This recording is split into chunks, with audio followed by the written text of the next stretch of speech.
Kuanzishwa kwa bodi hii ni hatua muhimu katika mchakato wa kuimarisha taaluma ya uandishi wa habari, kuhakikisha kuwa wanahabari wanazingatia viwango vya juu vya weledi kama vile ambavyo vinafanyika.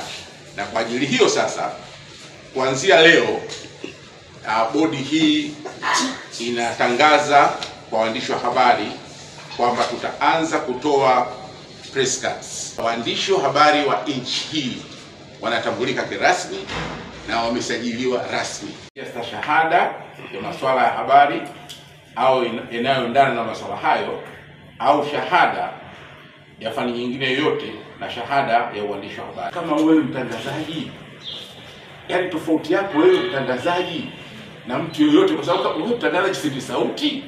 Sasa haya, kila mwenye sauti nzuri atakapokuwa anazungumza aitwe ni mtangazaji. What's the difference between wewe na mtangazaji yani wewe mtangazaji na mtu mwingine wa kawaida? It's very important. Lakini ukiacha hiyo, itakuwa ni mtu yoyote, na ndicho kilichotokea. Kwamba iliwachwa ikawachwa, basi kila mtu akatumbukia, na kwa ajili hiyo tena ikaonekana kazi hii kumbe kuna haja ya kuelimika. You walk from wherever you are, umetoka huko umeingia, umeamua au vizako kafungua ana senti kidogo, kaanzisha radio, wewe ndio mtangazaji wetu. Wewe mtangazaji wetu. Imetuendesha sana. Na of course mfumo ulipobadilika kutoka wana vyombo vichache vya serikali katikati ya 90 ile 95 90 ngapi, mzee Ruksa karuhusu watu wafungue vyombo vya habari. Kulikuwa hakuna njia.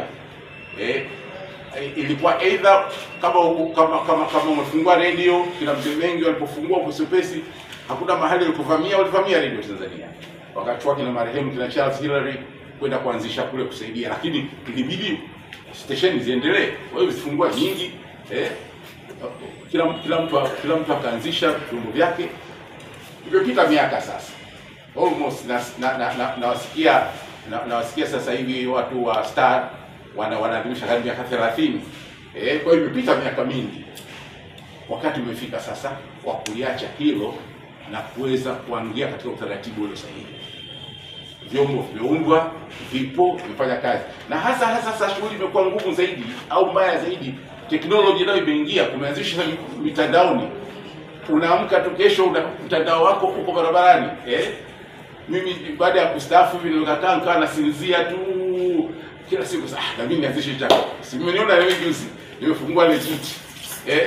Na wa kwanza kuzungumza naye Mamposa, ili mradi tu niingie na mimi niona chochote. Kwa hiyo kila mtu anakuta kwamba you can start. Sasa hivi kama kwa kweli hatukusema tuweka guidelines, proper guidelines, this is na tatizo ni kwamba wewe chaos inapotokea, hiyo chaos inakusambaa. Sasa hivi everything, kila kitu kiko ganjani.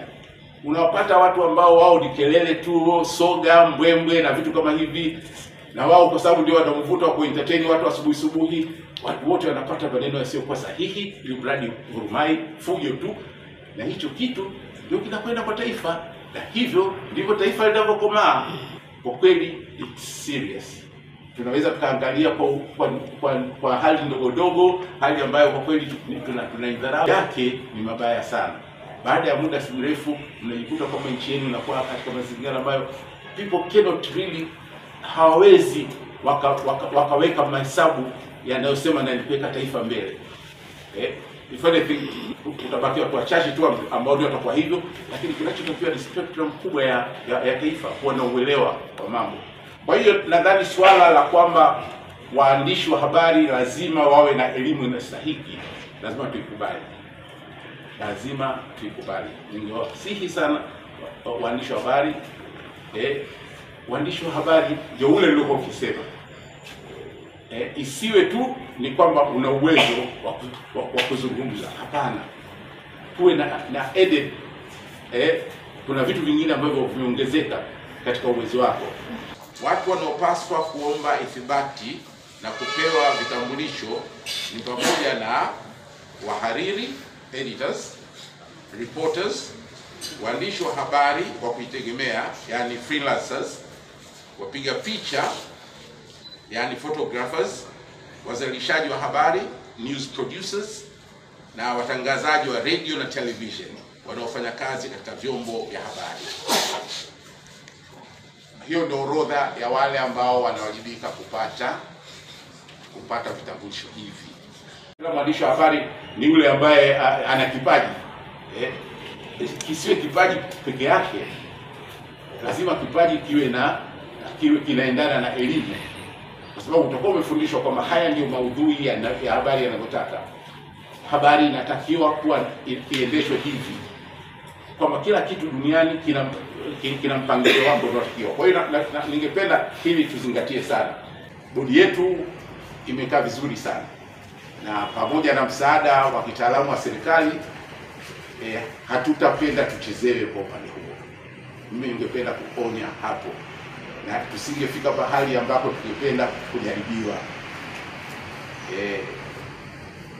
Mtu akisema amefanya majaribio akaingia kwenye hali ambayo itamfanya ahuzunike, asitulaumu. Hili nalisisitiza sana. Naomba tusifike mahali tukajataka kujaribiwa, na naomba mtu asifike mahali akaanza kutaka kulaumu. Sisi tutafuata vigezo vilivyowekwa, na tuna uwezo wa kufanya gatekeeping halisi ya jambo hili. Kibaya zaidi ni kwamba kuna vyuo vingine vinafanya hivyo makusudi, na tayari tunaelewa hili vizuri sana. Yaani sio tu kwamba ni swala la wale wahusika watakuja na vyeti feki, lakini kuna vyuo vimejiandaa kutoa vyeti feki, au tayari huenda vimetolewa vyeti feki.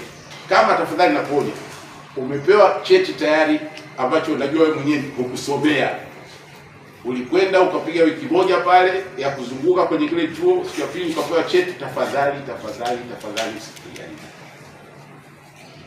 Narejea, tafadhali usijaribu, kwa sababu tunataka kuisimamisha hii fani yetu, tunataka kuipa heshima kubwa, na kwa kufanya hivyo hatutachelea kuchukua hatua ambazo zitawajibisha kihalali. Kwa hiyo ningependa kulirudia hili sana, kwamba wakati umefika sasa wa kuheshimisha tasnia yetu.